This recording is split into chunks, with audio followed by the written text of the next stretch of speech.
You don't see the numbers, and that's one thing we've asked for. And we can understand numbers and we can understand loss. We can also understand this. Under a green plan, it seems to us that this company could go to the government, or the government could come to this company and say, you know what, you make a product that's helpful for our environment. It stops air pollution in the valley. We have a place for wood waste that would otherwise be landfilled or burnt. Why don't we incent this company to keep this place alive? Why isn't it part of our green plan? Go to Harper too. Say, this is part of our green plan. Let's keep it going. You know what? This union's well known for doing things to help employers when they're in trouble. We're not adverse to trying to do that either. We haven't been asked.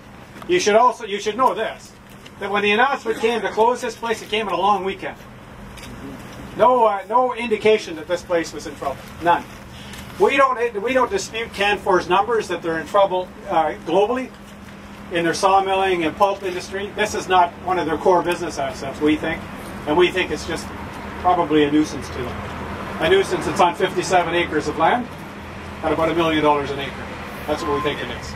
Now, you said you're more than willing to help, but what Canfor tells us is that they came to the union and came to you looking for ways to work this out about a year and a half ago. Somebody's telling you a lie. They've never talked to you at all about trying to work out differences here? Absolutely not.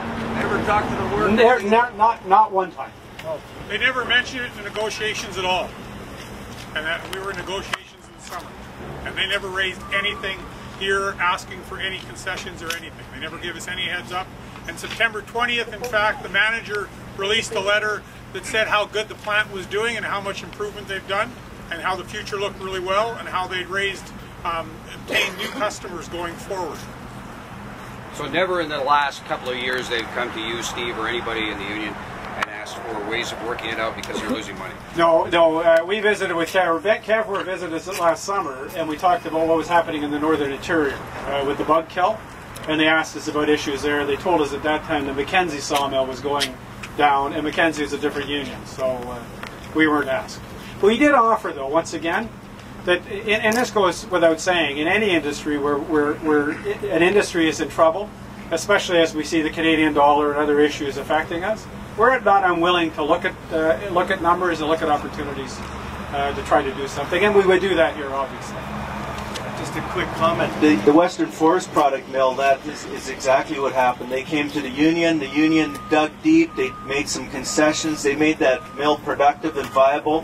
It was making a profit when they closed it down. It just wasn't making enough of a profit. And so here it is, they came to the workers bit the bullet, they worked hard to keep it alive, it was making a profit, they still closed it down.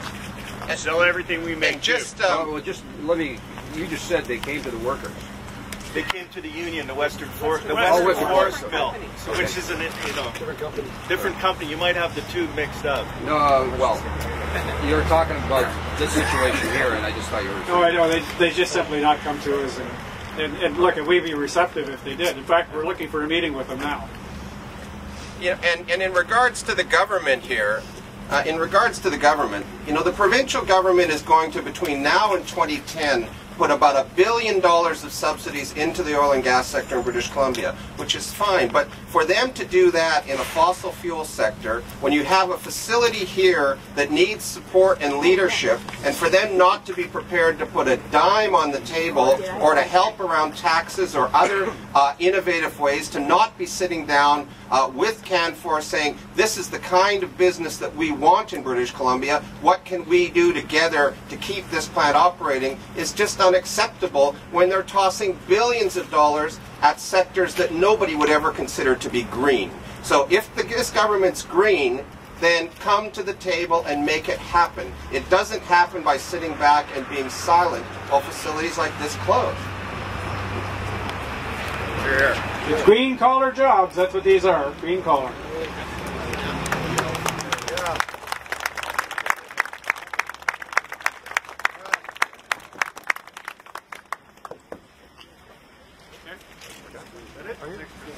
Do you guys know how much wood we recycle here? No, but you can tell us. 100,000 tons a year, waste wood. And everything that we make is sold out. We can't make enough. Everything's sold. costing the company about $7 million to tear this place down. If that was reinvested in this place, we could double the productivity and still sell everything we make. What was the volume you talked about? Of waste wood, 100,000 tons.